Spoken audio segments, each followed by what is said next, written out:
Welcome to you all. ಇವತ್ತಿನ ವಿಷಯ science and technology for all competitive exams. How plants response to warming. ಹೇಗೆ ಸಸ್ಯಗಳು ಜಾಗತಿಕ ತಾಪಮಾನಕ್ಕೆ ಹೊಂದಿಕೊಳ್ಳುತ್ತವೆ ಮತ್ತು ಅದರೊಂದಿಗೆ ವ್ಯವಹಾರವನ್ನು ನಡೆಸುತ್ತವೆ ಎಂಬುದು. ನಮಗೆಲ್ಲರಿಗೂ ತಿಳಿದಿದೆ, ಸಸ್ಯಗಳು ಸಹ ಉಸಿರಾಡುತ್ತವೆ. ಹೌದು, ಮನುಷ್ಯರಂತೆ, ಜೀವಿಗಳಂತೆ ಸಸ್ಯಗಳು ಸಹ ಉಸಿರಾಟ ಕ್ರಿಯೆಯನ್ನು ನಡೆಸುತ್ತವೆ. ತನ್ನಲ್ಲಿರುವ ನೀರಿನ ಕಣಗಳನ್ನು ವಾತಾವರಣಕ್ಕೆ ಬಿಡುಗಡೆ ಮಾಡುವುದರ ಮೂಲಕ ಉಸಿರಾಟ ಕ್ರಿಯೆಯನ್ನು ನಡೆಸುತ್ತವೆ.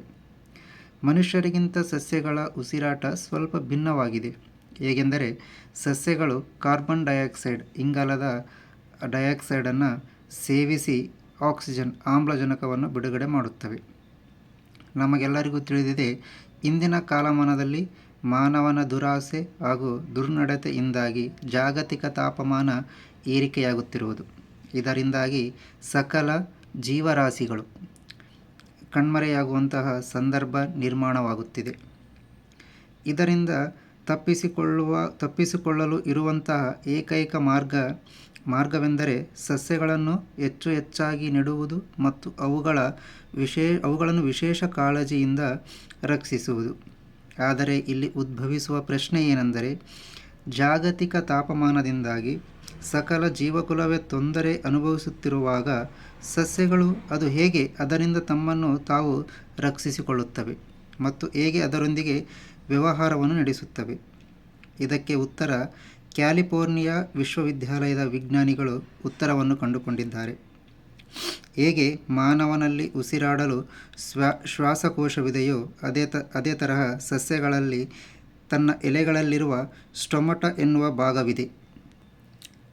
ಸ್ಟೊಮಟ ಇದು ಸಸ್ಯಗಳು ಉಸಿರಾಡಲು ಬಹಳ ಮುಖ್ಯವಾದಂತಹ ಭಾಗವಾಗಿದೆ. ಸ್ಟೊಮಟ ಎಂದರೆ ಸೂಕ್ಷ್ಮ ರಂಧ್ರವಾಗಿದೆ.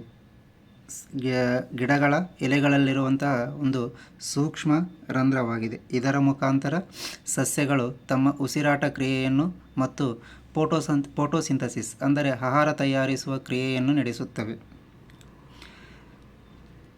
ಸಸ್ಯಗಳು ಉಸಿರಾಡುವ ಕ್ರಿಯೆಯನ್ನು ನಡೆಸುತ್ತವೆ. ಇದರೊಂದಿಗೆ ಸ್ಟೊಮಟ ಸಸ್ಯವು ಎಷ್ಟು ಇದು ಕೇವಲ ಉಸಿರಾಟ ಕ್ರಿಯೆಯನ್ನು ನಡೆಸುವುದಲ್ಲದೆ, ಒಂದು ಸಸ್ಯವು ಎಷ್ಟು ಇಂಗಾಲದ ಡೈಆಕ್ಸೈಡ್ ಅಂದರೆ ಕಾರ್ಬನ್ ಡೈಆಕ್ಸೈಡನ್ನು ಉಸಿರಾಡಬೇಕು, ಒಳಗಡೆ ತೆಗೆದುಕೊಳ್ಳಬೇಕು ಎಂಬುದನ್ನು ನಿರ್ಧರಿಸುವಂತಹ ಭಾಗವಾಗಿದೆ.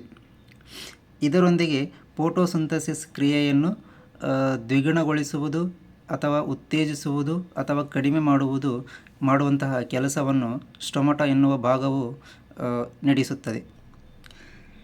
ಸ್ಟೊಮಟ ಕೋಶವು ಹಿಗ್ಗುವುದರ ಮೂಲಕ ಜಾಗತಿಕ ತಾಪಮಾನದಿಂದ ಉಂಟಾಗಬಹುದಾದ ತೊಂದರೆಯಿಂದ ತಪ್ಪಿಸಿಕೊಳ್ಳುತ್ತವೆ.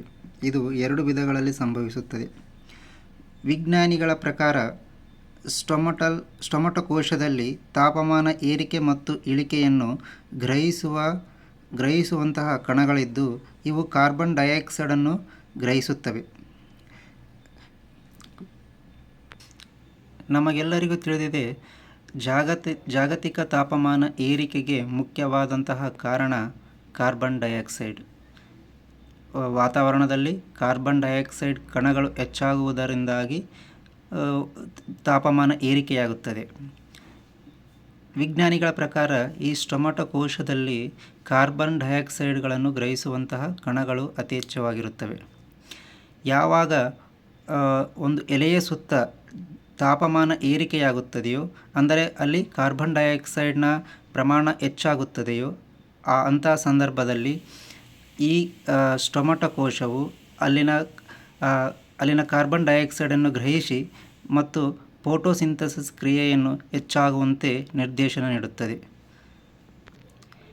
ಯಾವಾಗ ಒಂದು ಸಸ್ಯದಲ್ಲಿ ಫೋಟೋಸಿಂಥಸಿಸ್ ಕ್ರಿಯೆಯು ಹೆಚ್ಚಾಗುತ್ತದೆಯೋ, ಆಗ ಅದರ ಸುತ್ತಲಿರುವಂತಹ ಕಾರ್ಬನ್ ಡೈಆಕ್ಸೈಡಿನ ಪ್ರಮಾಣ ಕಡಿಮೆಯಾಗುತ್ತದೆ. ಇದರಿಂದಾಗಿ ಅದರ ಸುತ್ತಲಿನ ವಾತಾವರಣವು ತಂಪಾಗಲು ಪ್ರಾರಂಭವಾಗುತ್ತದೆ.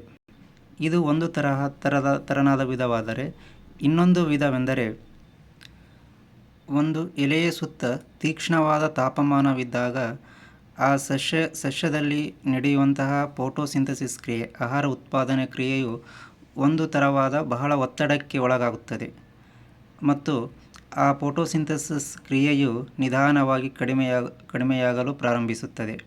ಇಂತಹ ಸಂದರ್ಭದಲ್ಲಿ ಸ್ಟೊಮಟ ಕೋಶವು ಅದರ ಸುತ್ತಲಿರುವ ಕಾರ್ಬನ್ ಡೈಆಕ್ಸೈಡನ್ನು ಗ್ರಹಿಸುವಂತಹ ಕಣಗಳ ಕಾರ್ಯವನ್ನು ಮತ್ತೊಂದೆಡೆ ಸೆಳೆದು ಅದರ ಗಮನವನ್ನು ಮತ್ತೊಂದೆಡೆಗೆ ಸೆಳೆದು ಸಂಪೂರ್ಣವಾಗಿ ಫೋಟೋಸಿಂಥಸಿಸ್ ಕ್ರಿಯೆಯನ್ನು ಕಡಿಮೆ ಮಾಡುವುದರ ಮೂಲಕ ಆ ಸಸ್ಯದಲ್ಲಿ ಉಂಟಾಗಿರುವಂತಹ ಒತ್ತಡವನ್ನು ನಿವಾರಣೆ ಮಾಡುತ್ತದೆ.